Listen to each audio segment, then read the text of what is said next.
Oi pessoal, hoje eu queria falar para vocês em maneiras de financiar um quadrinho. Bom, a primeira maneira, que é a feita normalmente, é através das editoras. As editoras vão lá, investem o seu dinheiro e publicam esse quadrinho. A outra maneira é através de crowdfundings, né? Que são os catarses, que são os kickstarters, os apoia-se, que as pessoas pedem apoio do público e o público então ajuda a confeccionar esse quadrinho através da impressão dele. E o terceiro caminho que pode ser feito são os editais, que são geralmente publicados por órgãos públicos, né? E eu queria então falar mais sobre os editais, que eu falei no outro vídeo, mas não consegui me delongar muito por causa do tempo. E então os editais, a primeira vez que eu fiquei sabendo de um foi através do Universo HQ, que era uma chamada da revista Subversos para colaboradores. Só que não era para colaboradores como são chamadas são feitas essas chamadas para colaboradores hoje em dia, que são para apoiar a partir de dinheiro. Seriam colaboradores que vinham com material e fariam então parte da revista. Se não me engano foi em 2008 que eu vi essa chamada e a revista era apoiada pelo PROAC. E o PROAC então era um edital que se voltava só para quadrinhos, né? Ele se voltava para várias artes, mas tinha um edital específico que se voltava só para quadrinhos. Eu achei que interessante. Agora tem um edital que contempla quadrinhos, então isso quer dizer que o governo já está pensando em quadrinhos como arte, como cultura, como uma ferramenta própria para isso. Mas claro, isso são governos estaduais, né? O PROAC é uma iniciativa do governo estadual de São Paulo. E também existem outras iniciativas estaduais ao redor do Brasil, como eu falei antes, que, por exemplo, existe na Bahia, um edital só para quadrinhos, no governo da Bahia, no governo do Espírito Santo e no governo do Ceará. E aí os governos municipais que têm esses editais são, por exemplo, Curitiba, Belo Horizonte e Fortaleza. Então todos eles têm editais específicos para mídia quadrinhos, o que eu acho muito legal.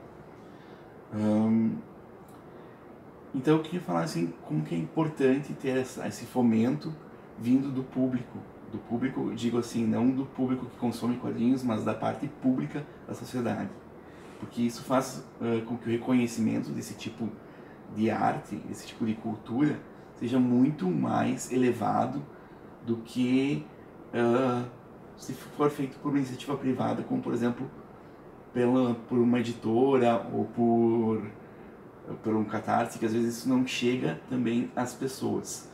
Um edital público, às vezes, ele permite fazer uma impressão muito maior do que um crowdfunding ou do que uma impressão por uma editora. Por quê? Porque isso acaba chegando também como um estímulo à educação e à leitura para as pessoas de baixa renda, para as pessoas de escolas públicas, né, municipais, estaduais.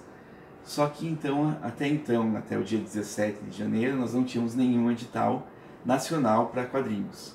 E com esse Fundo Nacional das Artes a gente teria alguma coisa assim. Que é uma valorização a partir do governo do Brasil para essa arte que está, digamos, desabrochando em incentivos e em maneiras de se colocar de formas diferentes no mercado. Nos anos 50, chegou a ter uma lei que foi até discutida no Congresso e no Senado, para que fosse aprovada 50% de todas as publicações brasileiras tivessem materiais nacionais, né? Ou 50% de cada publicação, ou 50% de tudo que uma editora publicasse. Só que não foi adiante isso, e também outras iniciativas até aqui no Rio Grande do Sul, que teve o governo Brizola, e fazer uma cooperativa de quadrinistas, também acabou não dando muito certo. Mas quem sabe, né, nos próximos anos, não nesse nosso cenário, mas quem sabe depois desse governo, a gente possa ter alguns incentivos maiores para a produção de quadrinhos. Porque nesse governo a gente sabe que está tudo sendo tolhido, tanto a parte da educação, né, que seria então a distribuição de livros para escolas e tal, o PNBE, que foi o Programa Nacional de Biblioteca Escola também ajudou muito na compra de livros escolares, seja em quadrinhos que foram adaptações, seja outros quadrinhos em outros temas, e também gerou algumas polêmicas, né? Porque não adianta, né?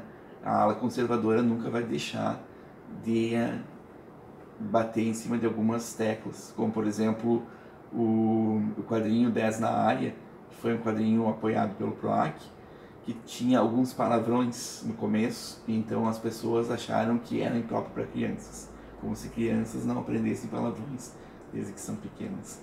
E às vezes até mesmo pelos próprios pais, né, que ensinam esses termos. Mas também falando sobre os editais, existe a Lei Rouanet, que está sendo aos poucos apagada também nesse nosso estado atual. E sendo dilapidada também não só de forma sistemática, mas também de forma na memória cultural do povo e no imaginário social.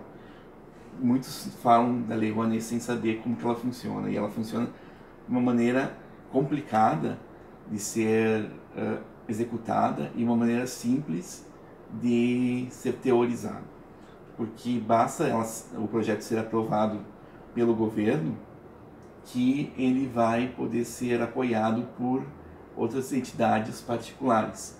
Como, por exemplo, se a Coca-Cola quiser apoiar a minha HQ, ela pode. Se, por exemplo, a Pepsi quiser apoiar a minha HQ, a Nike, a Adidas, enfim, toda a empresa que tiver sede no Brasil e tiver seu CNPJ brasileiro, ela pode, então, deduzir o seu imposto a partir da Lei Rouanet.